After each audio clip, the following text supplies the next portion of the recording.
आइए दोस्तों हम लोग चलते हैं, आज फिजिक्स पढ़ेंगे, ठीक है ना। विद्युत आवेश, कूलाम का नियम तथा विद्युत क्षेत्र, ठीक है ना। देख लिया जाए इसमें भी थोड़ा क्या चर्चा हम लोग करेंगे, ठीक है ना। तो देखिए मतलब पूरा शुरू से हम लोग पढ़ा रहे हैं, ठीक है। अगर आप लोग चैनल पे नए हो तो चैनल को सब्सक्राइब करके और वीडियो पसंद आए तो लाइक कर दीजिए, ठीक है ना। तो देखिए हम लोग विद्युत आवेश को लेकर चल रहे हैं।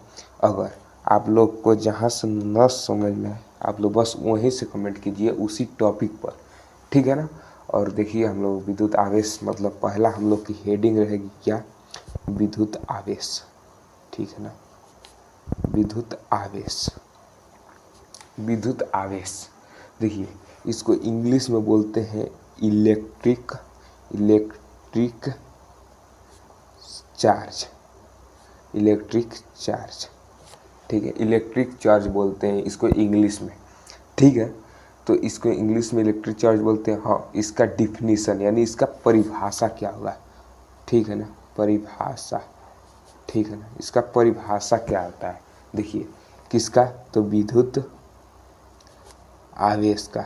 मान लीजिए कोई आपसे अगर कोई पूछेगा कि आप क्या पढ़ रहे हो तो आप लोग बताएंगे कि विद्युत आवेश। अगर कोई पूछ दे कि विद्युत आवेश का परिभाषा आप बताइए तो आप लोग बहुत छोटे शब्द में बोलेंगे, क्या बोलेंगे, ठीक है। आप लोग बोलेंगे क्या कि देखिए विद्युत आवेश किसी पदार्थ का मतलब आप लोग याद करते रहिए यहीं पे, ठीक है। किसी पदार्थ का वह गुण, ठीक है ना, यह गुण, वह गुण, किसी पदार्थ का वह गुण जिसके कारण, देखिए किसी पदार्थ का वह गुण जिसके कारण विद्युत, ठीक है ना, विद्युत, ठीक, विद्युत तथा क्या, चुंबकीय, चुंबकीय प्रभाव, ठीक है ना। चुंबकीय प्रभाव क्या करे, उत्पन्न करे, उसे क्या कहते हैं, विद्युत आवेश, विद्युत आवेश कहते हैं, ठीक है। विद्युत आवेश क्या कहते हैं, किसी पदार्थ का वह गुण जिसके कारण विद्युत तथा चुंबकीय प्रभाव उत्पन्न होता है, उसे क्या कहते हैं, विद्युत आवेश कहते हैं। एक बार और सुन लीजिए, किसी पदार्थ का वह गुण जिसके कारण विद्युत तथा चुंबकीय प्रभाव उत्पन्न करे उसे क्या कहते हैं, विद्युत आवेश कहते हैं। तो इस यह बात क्लियर हो गई है, ठीक है ना। तो अब हम लोग चलते हैं थोड़ा नेक्स्ट पर, ठीक है ना, नेक्स्ट टॉपिक पर, ठीक है। तो आप इस परिभाषा को अगर समझ गए होंगे तो देखिए इससे इसे मतलब इसे नेक्स्ट टॉपिक है, इसे किस, इसे क्यू से प्रदर्शित करते हैं, इसे क्यू से प्रदर्शित करते हैं, इसे क्यू से प्रदर्शित किया जाता है, ठीक है ना। देखिए अब क्यू बराबर, देखिए हाँ इसे क्यू से प्रदर्शित करते हैं। अगला टॉपिक है इसका मतलब इसका मात्रक क्या है भैया, कूलाम, इसका मात्रक कूलाम होता है, ठीक है। और क्या होता है कि देखिए Q बराबर यन इंटू ई, ठीक है। Q बराबर यन इंटू ई, जहाँ, ठीक है, जहाँ यन क्या है, इलेक्ट्रॉन, इलेक्ट्रॉन की संख्या, ठीक है, इलेक्ट्रॉन की संख्या, ठीक है। और ई इलेक्ट्रॉन पर आवेश, मतलब ई है इलेक्ट्रॉन पर आवेश, ठीक है, बराबर होता है 1.6 × 10⁻⁻19 होता है, ठीक है। तो यह नेक्स्ट मतलब टॉपिक है, ठीक है। अब देखिए यह इतना आप लोग समझ गए होंगे, ठीक है। और हाँ इतना अगर समझ गए, देखिए अगला मैं आपको बता रहा हूँ। अब बात आती है कि अब तो विद्युत आवेश का पूरा आप लोग पढ़ लिए होंगे, ठीक है। अब आती है विद्युत आवेश के प्रकार, मतलब विद्युत, ठीक है, विद्युत आवेश के प्रकार, ठीक है। विद्युत आवेश के प्रकार मतलब इसके प्रकार भी होते हैं, ठीक है। इसके कितने प्रकार होते हैं तो आप लोग बोलेंगे कि 2 प्रकार होते हैं, मतलब, ठीक है।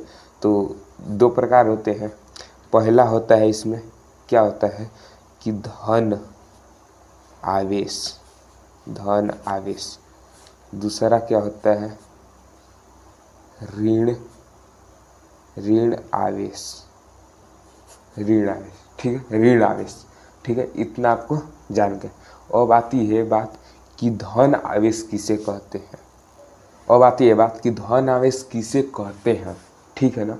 धन आवेश किसे कहते हैं, देखिए धन आवेश को इंग्लिश में बोलते हैं, आप लोग जानते होंगे, पॉजिटिव, ठीक है ना, पॉजिटिव, पॉजिटिव, ठीक है, पॉजिटिव कहते हैं। देखिए इसका परिभाषा क्या कहता है, परिभाषा, परिभाषा क्या कहता है देख लीजिए, मैं बता रहा हूँ आपको।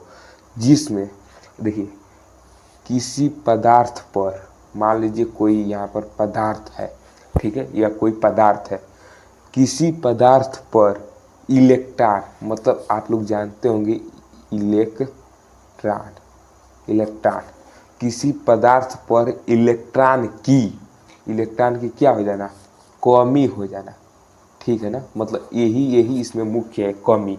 देखिए किसी पदार्थ पर, मान लीजिए किसी पदार्थ पर इलेक्ट्रॉन की कमी हो जाना, उसे क्या कहते हैं, धन आवेश, क्या कहते हैं, धन आवेश कहते हैं, ठीक है।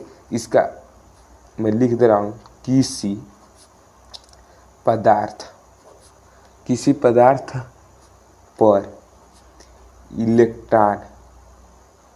इलेक्ट्रॉन की कमी क्या कहलाती है, धन आवेश कहलाती है, ठीक है ना, धन आवेश कहलाती है।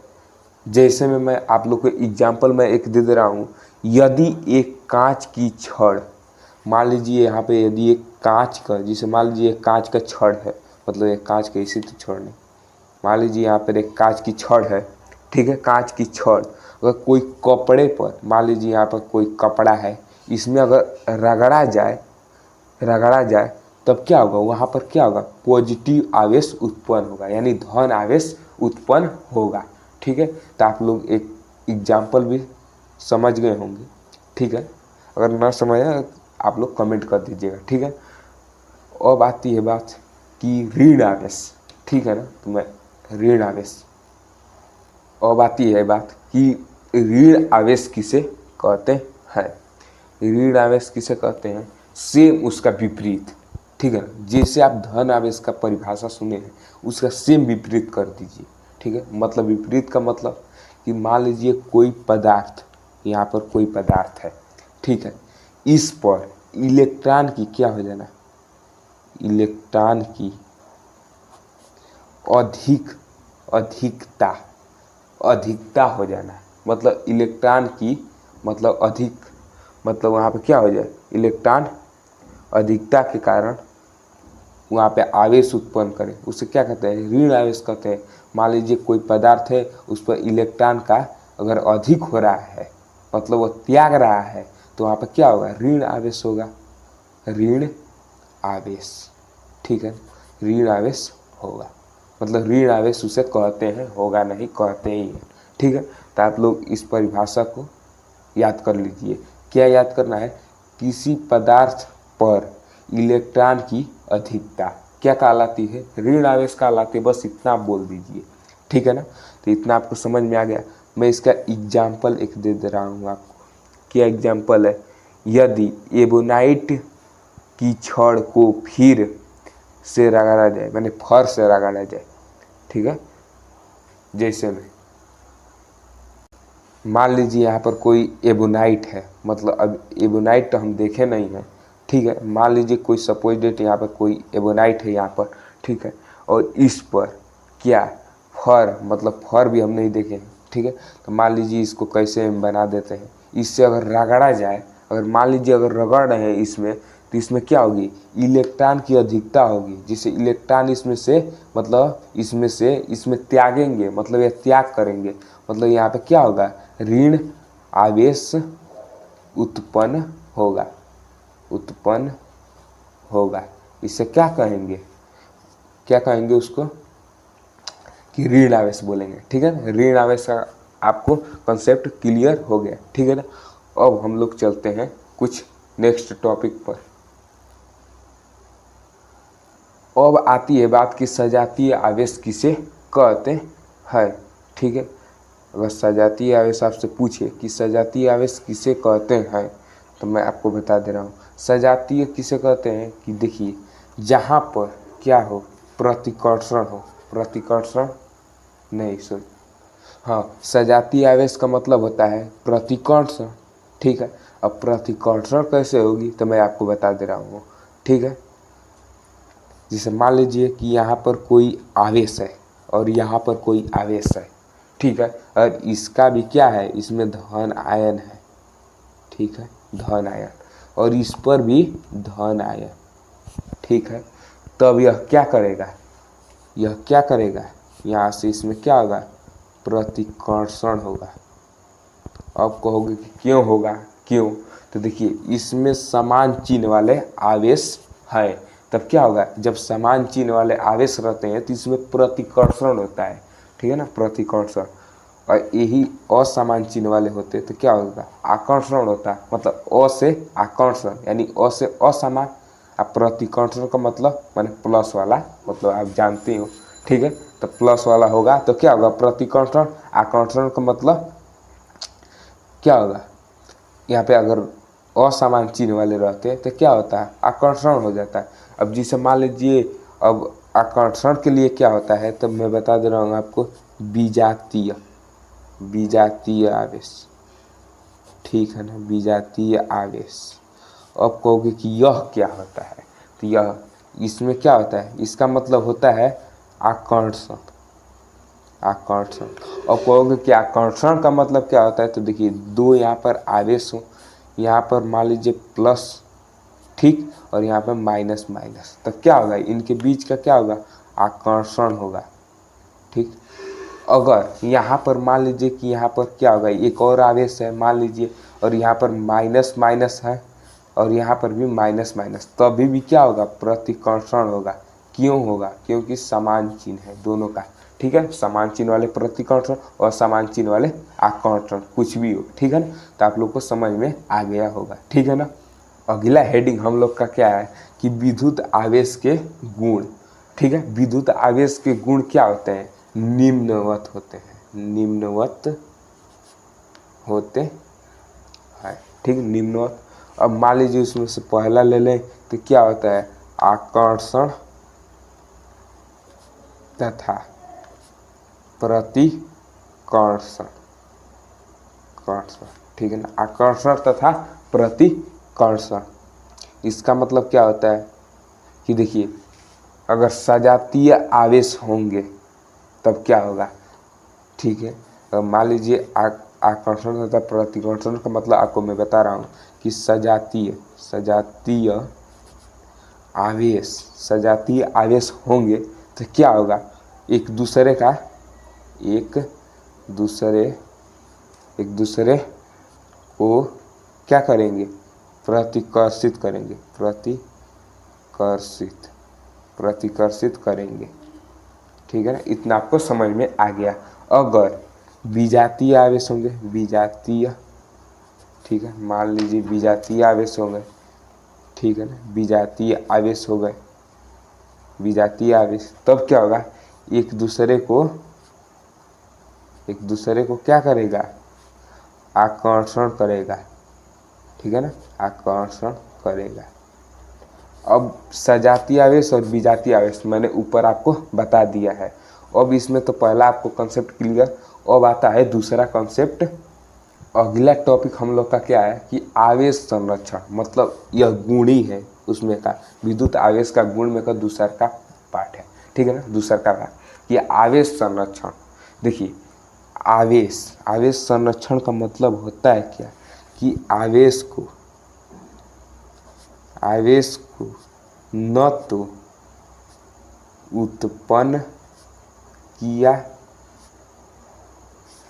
उत्पन्न किया जा सकता है और न ही नष्ट किया जा सकता है, नष्ट किया जा सकता है। ठीक है ना, आवेश को न तो उत्पन्न किया जा सकता है और न ही नष्ट किया जाता है। ठीक है ना, यही आवेश का संरक्षण है। मतलब आपको इतना याद करने का है, ठीक है ना। आवेश को न तो उत्पन्न किया जा सकता है और न ही नष्ट किया, वही क्या होगा, आवेश संरक्षण का काल आएगा, ठीक है ना। ये दूसरा का गुण होगा। अब तीसरा का मतलब आता है गुण, ठीक है ना।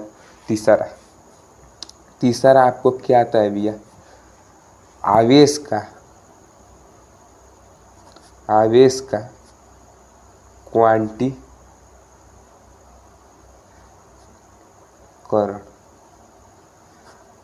आवेश का क्वांटीकरण, ठीक है ना। आवेश का क्वांटीकरण, इसका मतलब क्या होता है मैं आपको बता रहा हूँ। आवेश का क्वांटीकरण क्या होता है मैं आपको बता रहा हूँ। आवेश, ठीक है ना, ये मतलब यह मुख्य पॉइंट है। आवेश सदैव एक निश्चित न्यूनतम मान के पूर्ण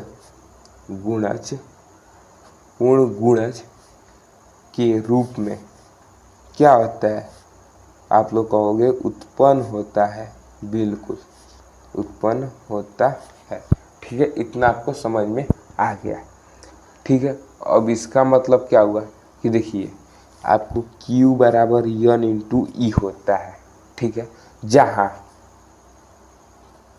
और पूर्ण गुणज का मतलब क्या होता है मैं आपको बता दे रहा हूँ। पूर्ण गुणज का मतलब पूर्ण संख्या कितने, 1 2 3 4 5। पूर्ण संख्या का मतलब क्या होता है कि 0 -1 -2 -3, मतलब यही होता है पूर्ण संख्या। और पूर्ण संख्या देखिए, और इसका मतलब आवेश का क्वांटीकरण क्या कहता है कि जहाँ यन है ना, यहाँ पर क्या होना चाहिए, पूर्ण संख्या होना चाहिए, यानी 1 2 3 मतलब अनंत तक होना चाहिए, ठीक है ना।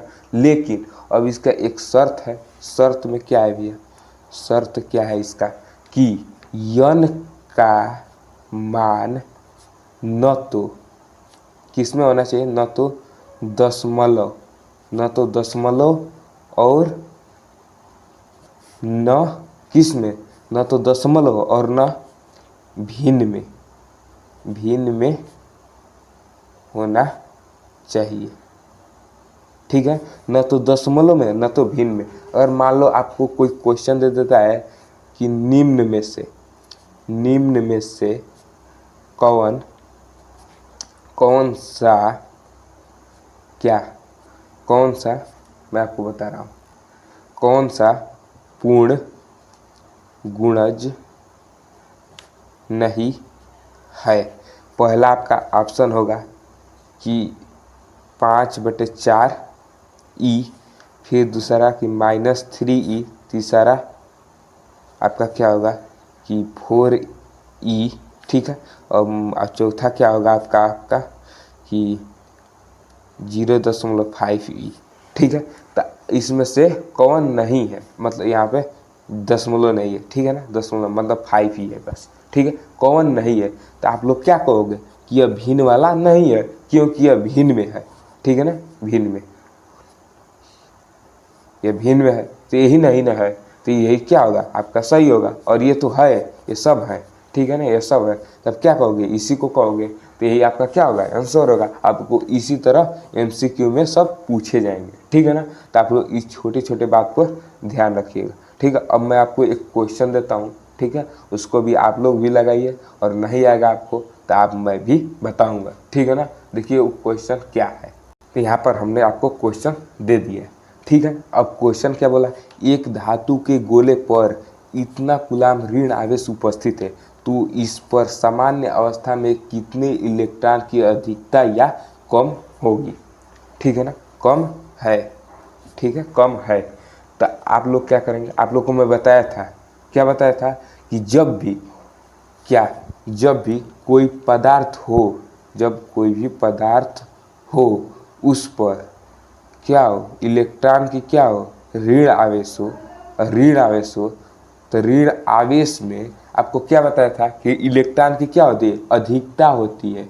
ऋण आवेश में हमने यही बताया था इलेक्ट्रॉन की क्या होती है, अधिकता होती है। और जब अधिकता होती है तब क्या होता है, यहाँ पर अधिकता होती है।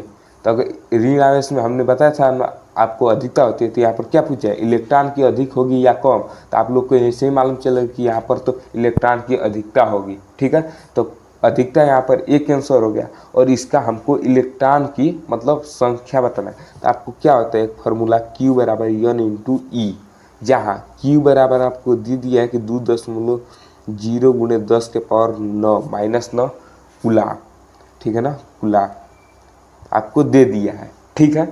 तो और ई बराबर आपको क्या है, ई बराबर 1.6 गुणे 10 के पावर माइनस 19, ठीक है, ठीक है, इतना दे दिया। और यन बराबर आपको निकालना है। तो यहाँ पर माना कीजिए 2.0 गुणे 10 के पावर माइनस 9 इक्वल क्या है, ई इंटू यन, सॉरी यन इंटू क्या हो जाएगा, 1.6 गुणे 10 के पावर माइनस 19।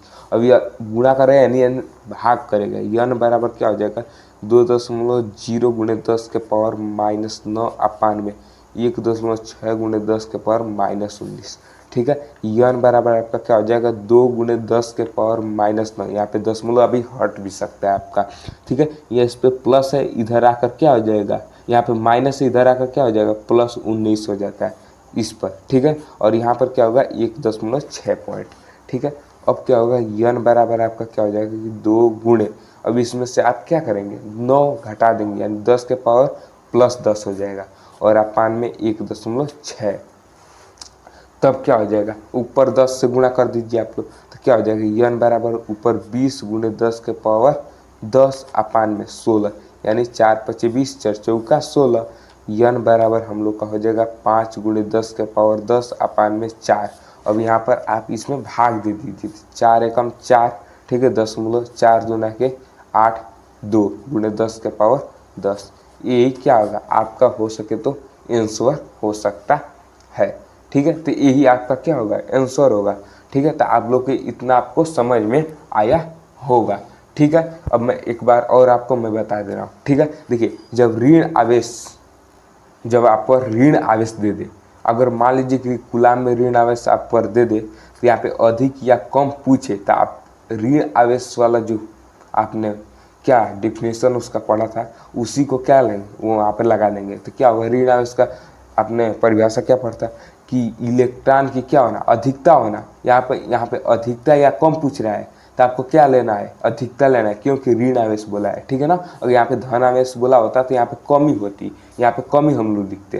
तो एक तो आपको ऐसे ही मालूम चला है यहाँ पे अधिकता होगा, और दूसरा आपको यहाँ पर निकालना था, तो आप लोग निकाल लिए हैं, ठीक है ना। तो अब हम लोग चलते हैं कुछ अगले टॉपिक पे, ठीक है ना।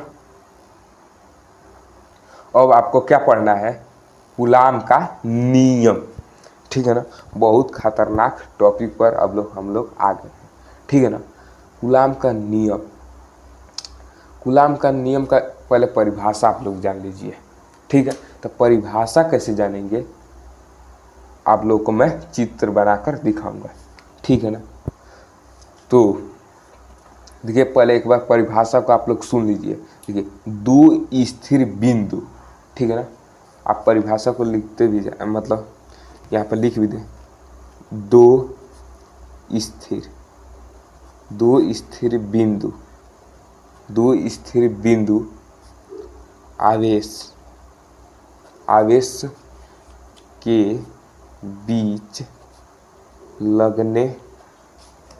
लगने वाला क्या है, आकर्षण अथवा प्रतिकर्षण बल दोनों आवेशों के गुणनफल के क्रमानुपाती, ठीक, तथा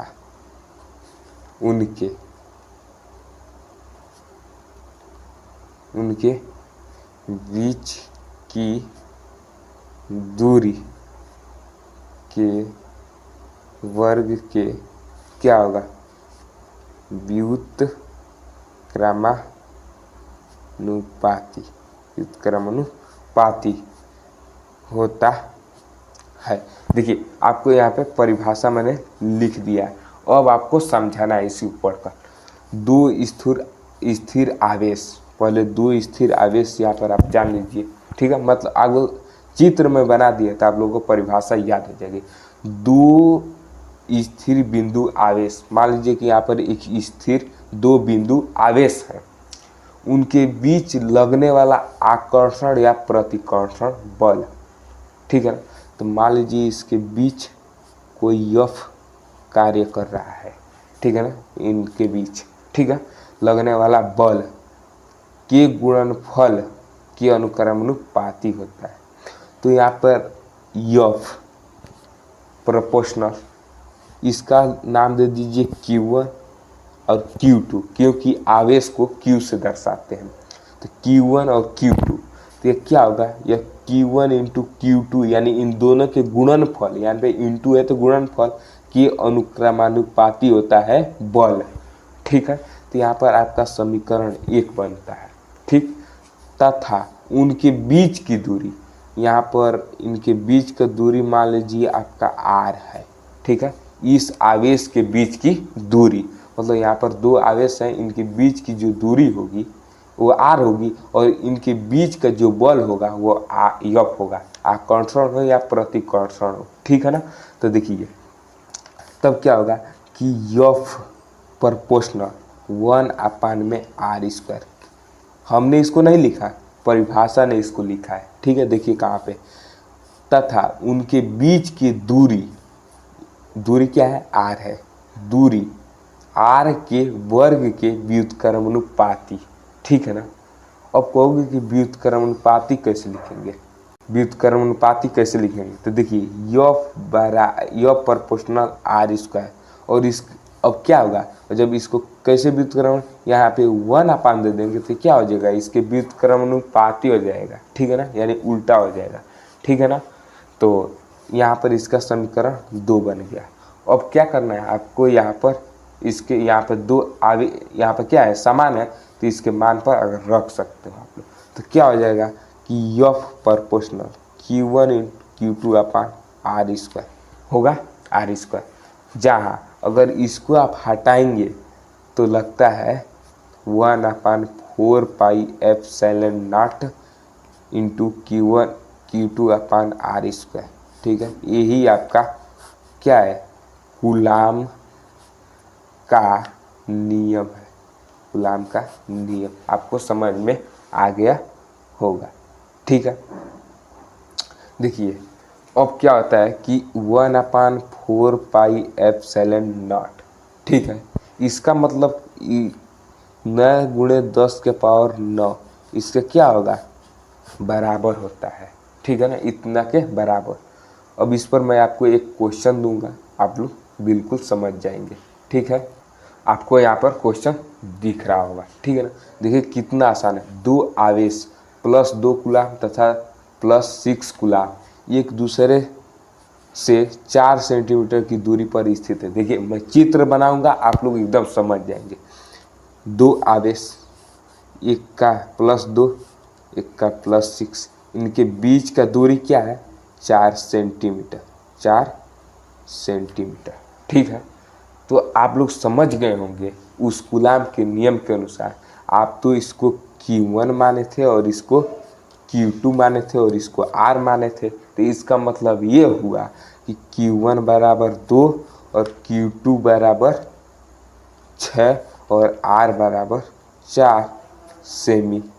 और सेमी को किस में बदलते हैं, सेंटीमीटर को किस में बदल देते हैं, मीटर में। तो आप लोग जानते हो कि 1 सेमी इक्वल क्या होता है, 10⁻⁻², ठीक है। तो इसको याद कर लीजिएगा। तो यहाँ से क्या हो जाएगा कि R = 4 × 10⁻² मीटर, ठीक है। अब यहाँ पे आप फार्मूला पर रख दीजिए कि F = 1/4πε0 क्या होता है, Q1 × Q2/r², ठीक है। अब इसका मतलब क्या हुआ कि देखिए F बराबर, इसका मान आपको मैंने बताया था, क्या बताया था कि 1/4 पाई एप्सिलॉन नॉट का मान होता है 9 गुणे 10 के पावर 9, और इसको आप रख देंगे 9 गुणे 10 के पावर 9 गुणे, यहाँ पर क्या है, एक 2 है और एक 6 है, यानी 2 गुणे 6 अपान में 4 गुणे 10 के पावर -2 का होल स्क्वायर।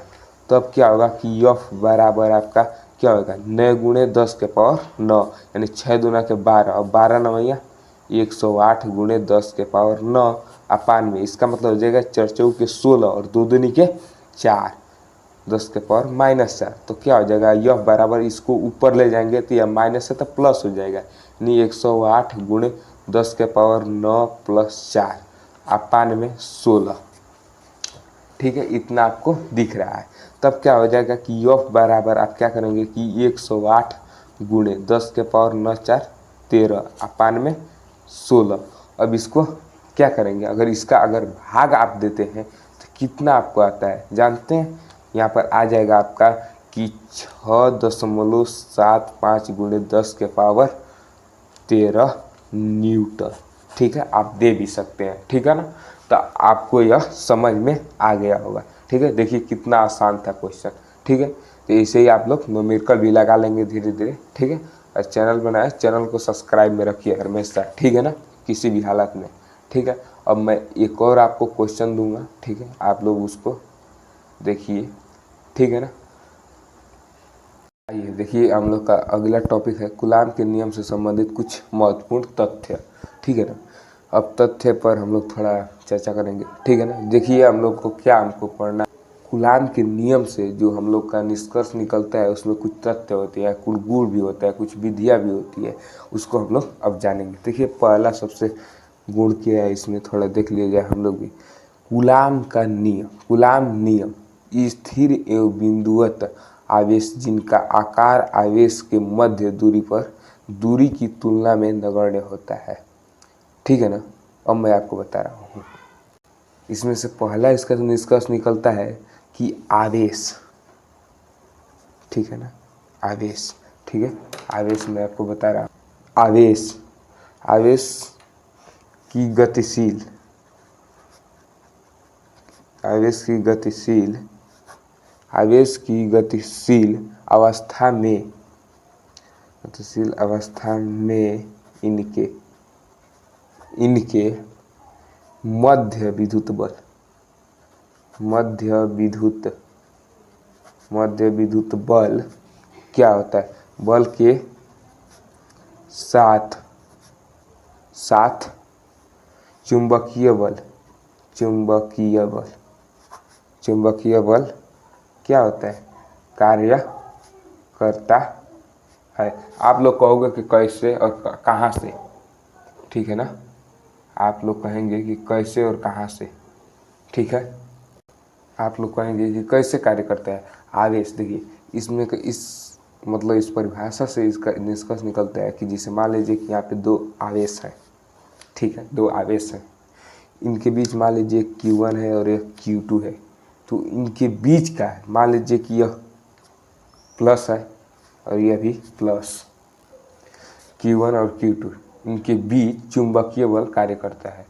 देखिए मान लीजिए इसमें कुछ आवेश है तो इसका भी कोई मतलब इसके चारों ओर इसका भी कुछ मतलब आयन होंगे। मतलब आयन का मतलब क्या होगा कि मान लीजिए इसका भी कुछ एरिया होगा।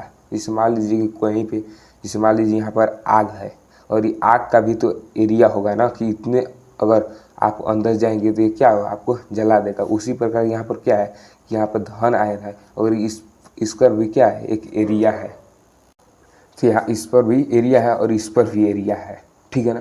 तो इन दोनों के मान लीजिए कि यहाँ पर एक चुंबकीय तो बल कार्य करेगा। कैसे करेगा, तो मान लीजिए अगर इसको आप मतलब एक साइड में लेके जाएंगे, मतलब इसको चिपकाएंगे आप, तो क्या होगा, यह दूर हटेगा, मतलब एक दूसरे को क्या होगा, यह मतलब दूसरे ओर भगाएगा। ठीक है, जैसे मान लीजिए यहाँ पर इसको इस तरह ले जा रहे हैं और इसको इस तरह, तो ये क्या करेगा, यह इस पर बल लगाएगा और ये वाला इस पर बल लगाएगा। ठीक है, मैंने दोनों एक दूसरे पर बल लगाएंगे और वही क्या होगा, यही यह बल किसे कहते हैं, प्रतिकर्षण बल, प्रतिकर्षण बल।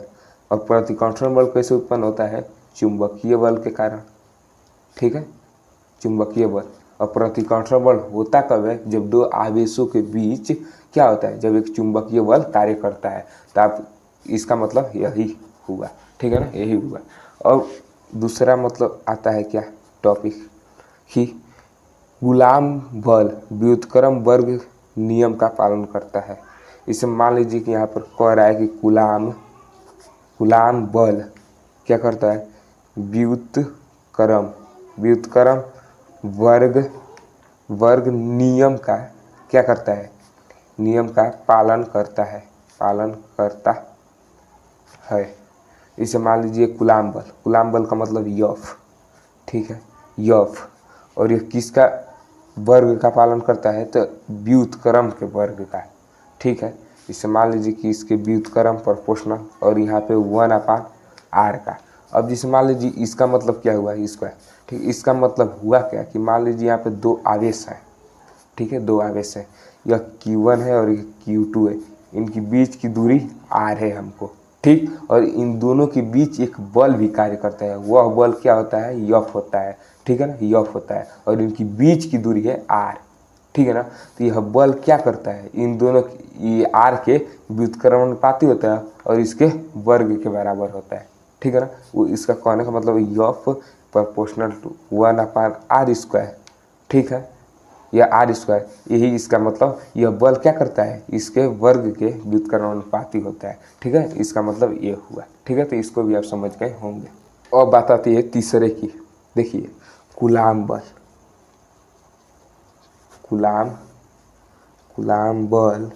क्या है? न्यूटन की गति के तृतीय नियम का पालन करता है। मतलब ये जो पॉइंट हम लिखवा रहे हैं इसको आप रट डालिएगा और यहाँ पर समझ जाए तो आपको याद हो जाएगी तुरंत वहीं पे, ठीक है। देखिए जिसे मान लीजिए गुलाम बल, ठीक है, और मान लीजिए गुलाम बल यफ हो गया हम लोग का, ठीक है, और यह प्रोपोर्शनल होता है 1/r² के, ठीक है। तो मान लीजिए गति का तृतीय नियम था, क्या था? गति का तृतीय नियम का था, तृतीय नियम यही था ना कि क्रिया प्रतिक्रिया, क्रिया प्रतिक्रिया का मतलब कि मान लीजिए कि अगर यहाँ पर मान लीजिए यहाँ पर दीवार है, ठीक है, अगर इस पर आप किसी चीज़ से अगर बल लगा रहे हैं तो क्या होगा? अगर इस पर आप जितना बल लगाएंगे यह दीवार भी आप पर बल लगाएगी, ठीक है ना। वही क्या होता है? गति का तृतीय नियम होता है। और इस पर भी क्या होता है कि अगर आप बल लगाते हो यहाँ पर, मान लीजिए कि अगर इसको बढ़ाते हो तो यह भी क्या होगा? बढ़ेगा, ठीक है। अगर यह 1/r नहीं होता है तो क्या होता है? यह घटता है। इसे मान लीजिए कि अगर यह इस तरह होता है, तब क्या होता है? इस पर अगर बल लगाते तो यह नीचे डाउन हो जाता है, ठीक है। लेकिन यह क्या है? व्युत्क्रमानुपाती है, तो इस पर भी बल लगाएंगे तो इस पर भी ऊपर ही की ओर निशान रहेगा, ठीक है ना। इसका मतलब ये हुआ, ठीक है। अब चलते हैं चौथे नंबर पर पॉइंट पे। चौथा पॉइंट आता है क्या कि गुलाम बल क्या होता है? 10⁻⁻15 मीटर क्या होते हैं? दूरी पर क्या होता है? दूरी के लिए प्रयुक्त होता है। और इसका मतलब क्या हुआ मैं आपको बता दे रहा हूँ। देखिए मान लीजिए दो आवेश हैं Q1 Q2, इनके बीच की जो दूरी होती है ना वह 10⁻⁻15 से अधिक होनी चाहिए, अगर अधिक होती है तो अब यहाँ पर गुलाम बल का काम करेगा, नहीं तो नहीं करेगा। इसका मतलब ये हुआ। इसे मान लीजिए यहाँ पे Q1 है और Q2 है, अगर ये 10⁻⁻15 से अगर नीचे रहती है ना, मतलब मान लीजिए कि यहाँ पे 10⁻⁻15 से अगर नीचे रहता है तो यह क्या होता है? गुलाम का बल यहाँ पर काम नहीं करेगा। इसका मतलब ये हुआ, ठीक है। अब चलते हैं कुछ अगले पर। पॉइंट पे, ठीक है ना। पांचवा पॉइंट होता है भैया आपका, पांचवा पॉइंट क्या है कि देखिए कूलाम बल, कूलाम बल गुरुत्वाकर्षण, गुरुत्वाकर्षण बल के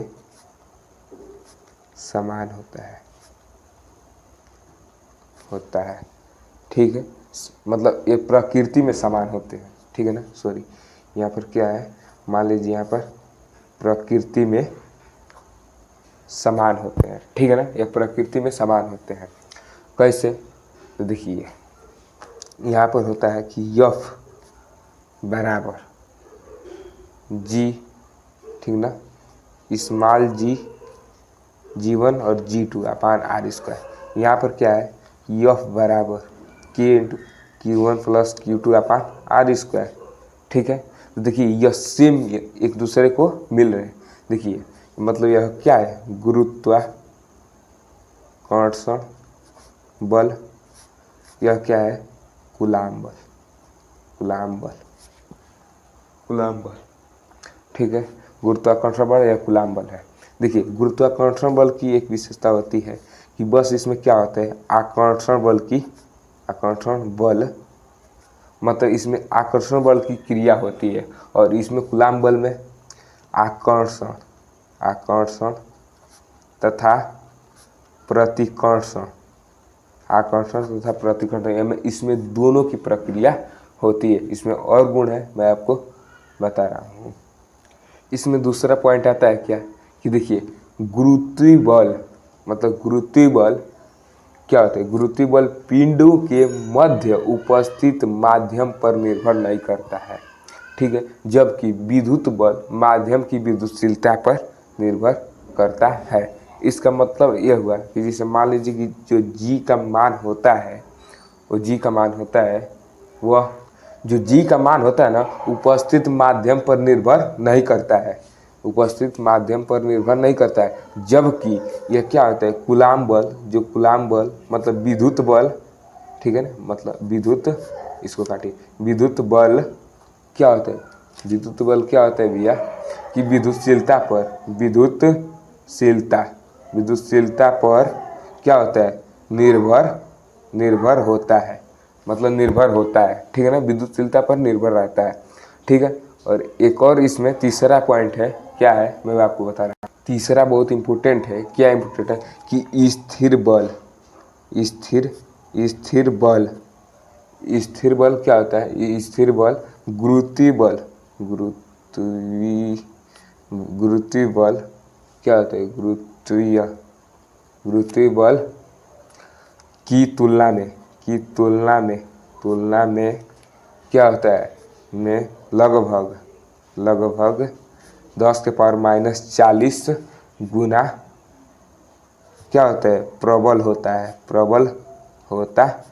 है, ठीक है, यह प्रबल होता है, ठीक है ना। इसके देखिए स्थिर, यहाँ पर विद्युत है भैया, ठीक है ना, स्थिर विद्युत बल गुरुत्वीय बल की तुलना में लगभग 10⁻⁻40 गुना प्रबल होता है, ठीक है ना। तो यह इसके गुण थे, अच्छे मतलब टॉपिक थे, इसको आप लोग ध्यान से पढ़िएगा, ठीक है ना। और जहाँ से ना समझ में आप कमेंट कर दीजिएगा। और हम चलते हैं दूसरे पार्ट में, और चैनल को सब्सक्राइब करके दूसरे पार्ट का इंतजार करें, ठीक है। धन्यवाद।